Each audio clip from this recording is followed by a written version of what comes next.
Kiharo-ini kia Nyayo Olkalau kaunti ya Nyandarua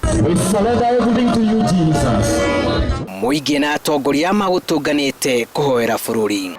Ni turenda Ngai ahonie bururi uyu gisiasa, ni turabatara Ngai ahonie bururi economically, ni turabatara Ngai ahonie bururi ona kiroho, ona gukorati ni vitu ha bururi witu irio no tukoria Ngai witu aririkane guturathima tondu rutha ici tutie na mbura gutie na irio cia kuhe andu itu gutire na mai. Kurumirira mathina maria makoretwo bururi-ini marani hamwe na wagi wa mbura, ng'aragu, uteti utari kihariro hamwe na munungo moru wa kironda kia ungumania, athinjiri Ngai kaunti-ini no matinde makirekereria mahoya mao kuri Ngai kwehereria bururi mihinga ino.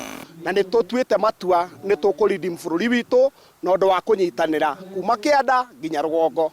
Turi atumia ni tugwite mahoya-ini ona rucine mbere ya njuke gukuhe handu kwambite kuroka mahoya-ini, na ni turaririra Ngai ni ndu wa bururi witu na makiria ni ndu wa kaunti itu. Mahoya maya ni ma mbere muthemba wamo gukorwo magikwo guku unduire uria utanyitwo kuhimbirio o mwaka kaunti-ini ino. Siasa iria tuona igithie na mbere no irefu Ngai bara thini wa bururi witu tuhoe Ngai witu utikage na bara kuwe na iguano andu othe mageithanie guko kwena urumo uroneka wa purpose, unity of purpose. Ritana aria muingi kugwa mahoya-ini na kuhera bururi rigikio ndereti ya uteti guikio nja wa kanitha igiteterwo na njira nene. Muoroto wa kanitha ni kuhoya Ngai na muteti ni umwe wa andu aria macaragia muoyo no tumwitikirio ke kanitha-ini no avataire kwaria siasa na kuunja tondu kanitha-ini ni kundu gwa kuhoya na ni muvatari wa muoyo, koguo tutibataire kuga tuingate ateti bure kanitha-ini. Mahoya turahoya twina matanya maingi na nitukenetio muno ni kanitha ni undu wa kubanga. Mahoya maya mahanikire riri dariri cia mbura ciyumiririe ndagika nini thutha gutirihwo kwa igongona riri.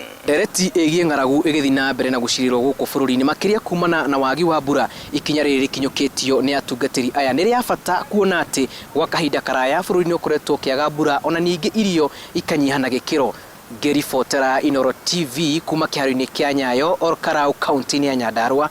Ritwa riakwa ni Julius Karaithi wa Munene.